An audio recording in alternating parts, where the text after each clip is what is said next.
Hello student, our today's topic is irrational and real numbers. Here we will see what are the irrational number and how to prove whether they are irrational or not. So first we will take root 2, okay? So prove root 2 is irrational number. Okay? So now we will prove whether root 2 is irrational number or not. So now we can prove that by using indirect proof. That means we will assume, let us assume root 2 is rational number. Okay, so we have assumed contrary, that means opposite we have assumed. So that is called as indirect proof. We have assumed that root 2 is rational number. So we know that if any number is a rational number, then that number is then that number can be expressed in the form of p by q. Therefore, it can be expressed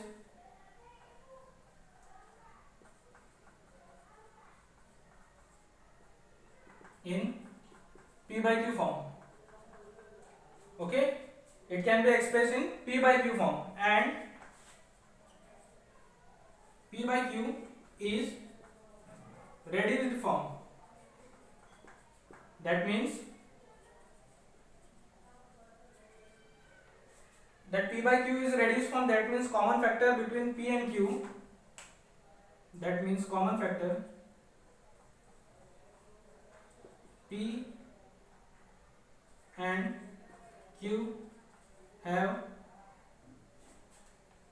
only one common factor.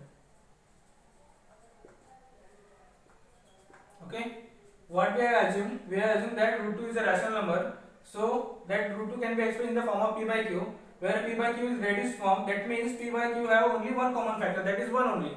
Okay, now we will write, therefore root 2 is equal to p upon q. That is what we have assumed. Now we will square on both sides.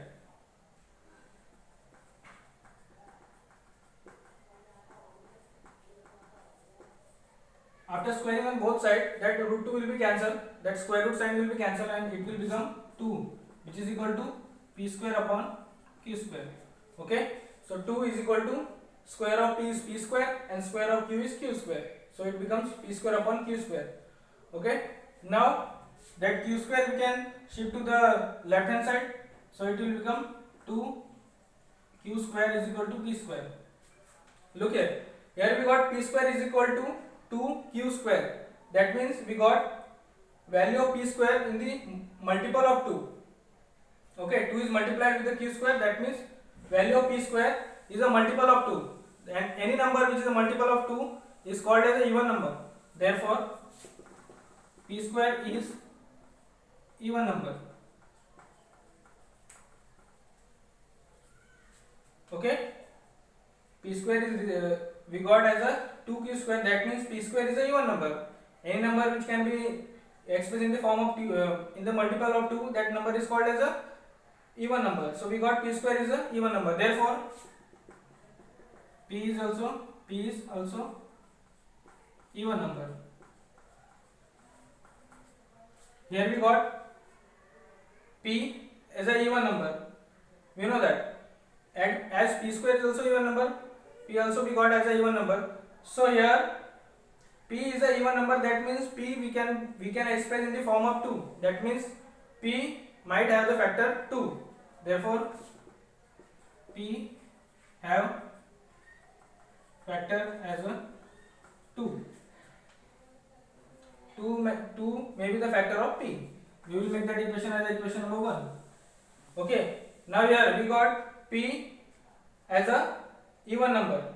Okay, therefore as p is a even number, we can express that p in the multiple of 2. Therefore p is equal to 2t, and that t is an integer where t belongs to r. That means t can be any integer.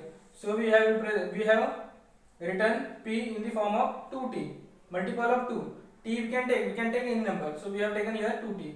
Now here also we will square again.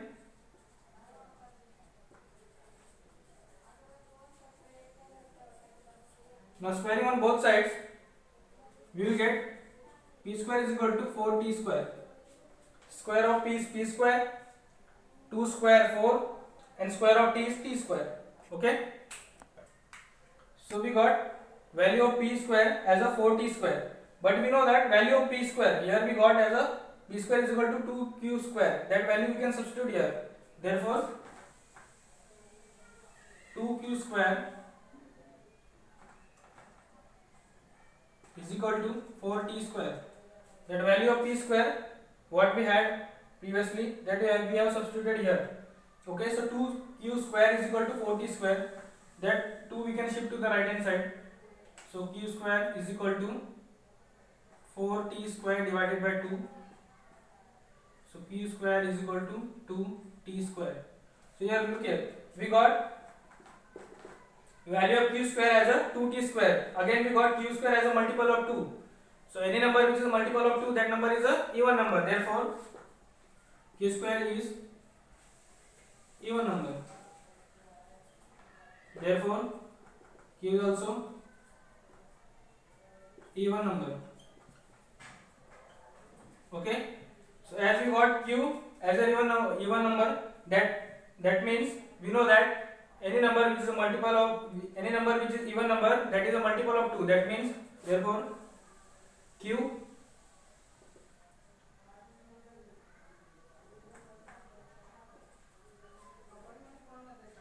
have factor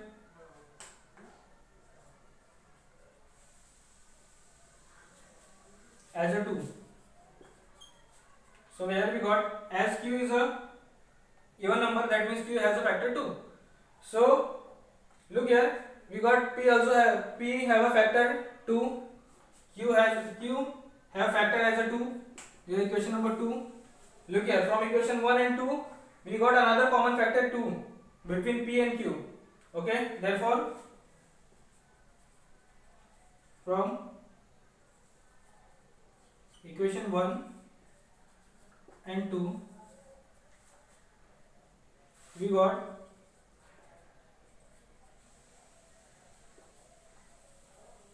common factor of p and q as a 2. So we got another common factor, but at the starting of that example we have assumed that p and q, p by q is a reduced form. That means they have only one common factor which is 1. So we got another factor which is 2. So we got 2 is common factor of p and q. Okay, so we got another common factor of p and q which is 2, but which is contradiction. Okay, which is contradiction to our assumption, which is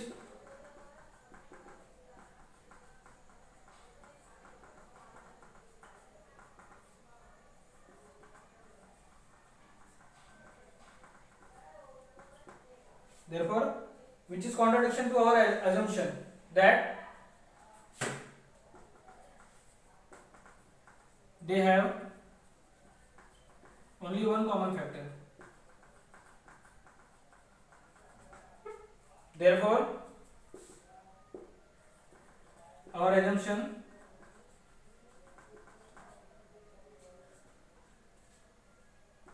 is wrong. What we assume, our assumption is wrong. Therefore root 2 is irrational number.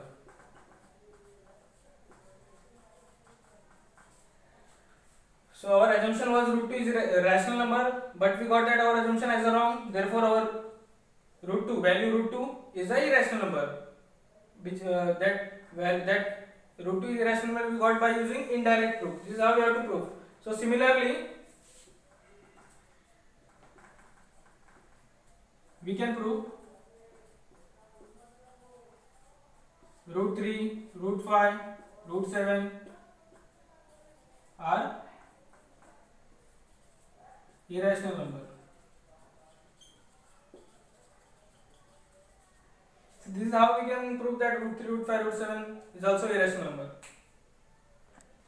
So now we will see decimal form of irrational numbers. We know that root 2, square root of 2 is a irrational number. Now we will see that value, decimal form of that square root of 2. by using division method. Okay, so here is the division method.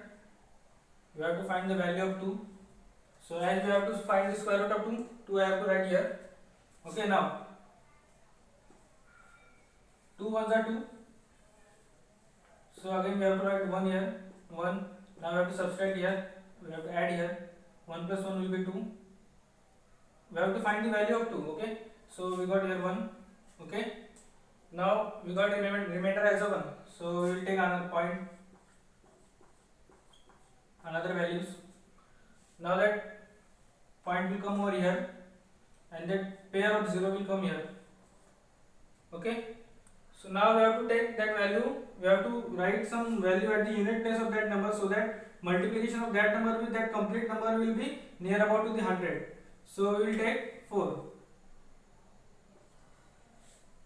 So 24 4s are 96.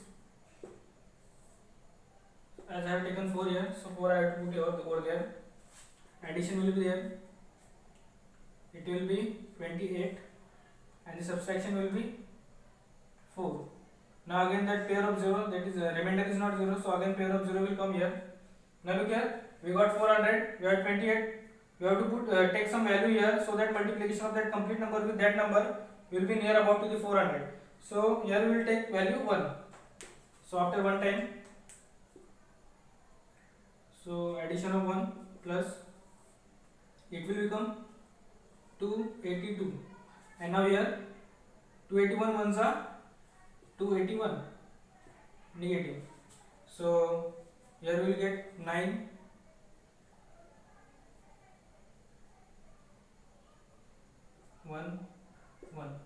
119. Okay, now again we have to take some values, so that value, multiplication of that value. Look here, that 119, we have to take another pair of 0. These two zeros will come here. Now we have to take values at the unit place, so that the multiplication of that number with the unit place will be near about to that values. So here we will take 4 again, plus 2 8 2 8. Now multiplication of that number with that will be 4 was the 16. Here 1 9. Carry over 3.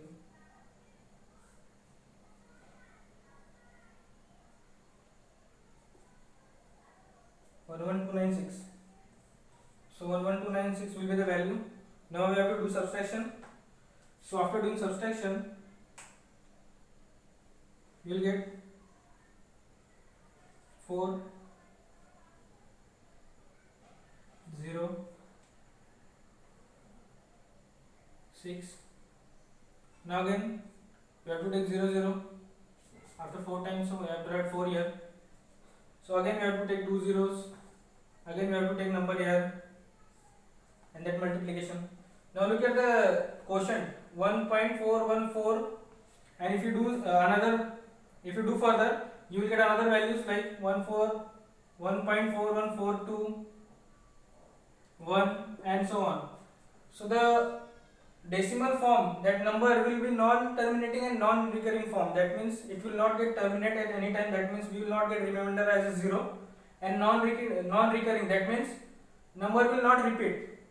So that form, that value 1.4142 1 and so on, that non-terminating non-recurring form, any value, if any number we can represent in the form of decimal form of non-terminating and non-recurring, that value is called as a, that number is called as a irrational number. So we got the value of root 2 as a 1.41421 and so on. Okay, so that number is a decimal form, and the decimal form is non-terminating non-recurring. That is why that number is a irrational number. That is how.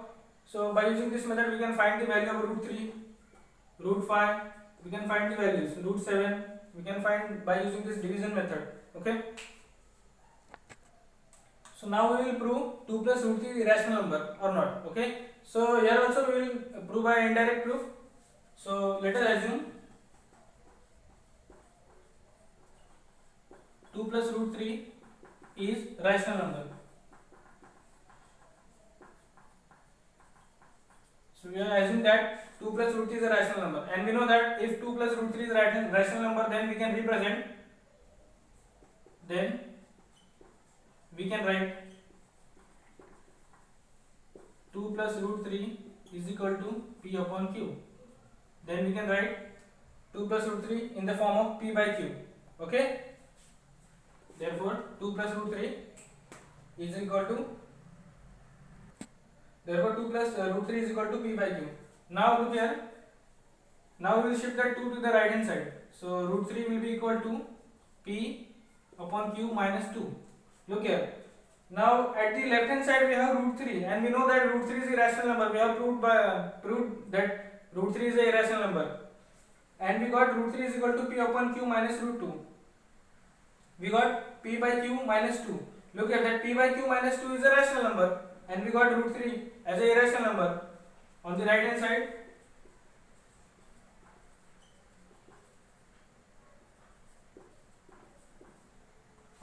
side, we got rational number,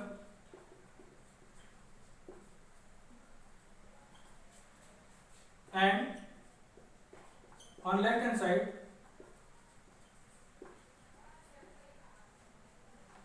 irrational number.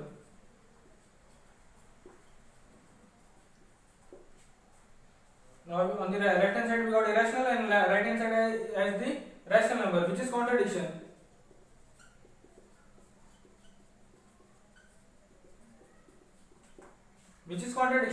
Therefore, which is contradiction. That means that root 3, that means irrational number is equal to rational number.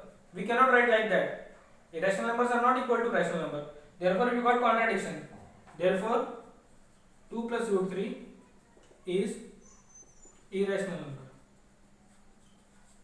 So this is how we have to prove. Now these are some properties of real number. Okay, properties of order relation on real numbers. Here first one is, if a and b are two real numbers, then only one of the relation holds. That means either they are equal, first one is greater than second one, or first one is less than second one. Either of the three equation holds. Now second property, if a is less than b and b is less than c, then automatically a is less than c. Third relation, if a is less than b, then a plus c is less than b plus c. That means same number if you add to the both the side, that sign will be same. Fourth property, if a is less than b and if c is greater than 0, that means that another real number is there which is greater than 0, then multiplication of that number is less than. So if a is less than b and c is greater than 0, that means that another real number is there. Then if you multiply on the both the sides, the relation will be same. Whatever will be the previous relation, that will be same. And if c is less than 0, that means if value of c is less than 0, then the sign, that means that less than sign will convert into greater than sign if you multiply with that number. Okay, so these are the properties of real number. So practice set 2.2 will be your homework, and the questions I will send in our group. Okay, thank you.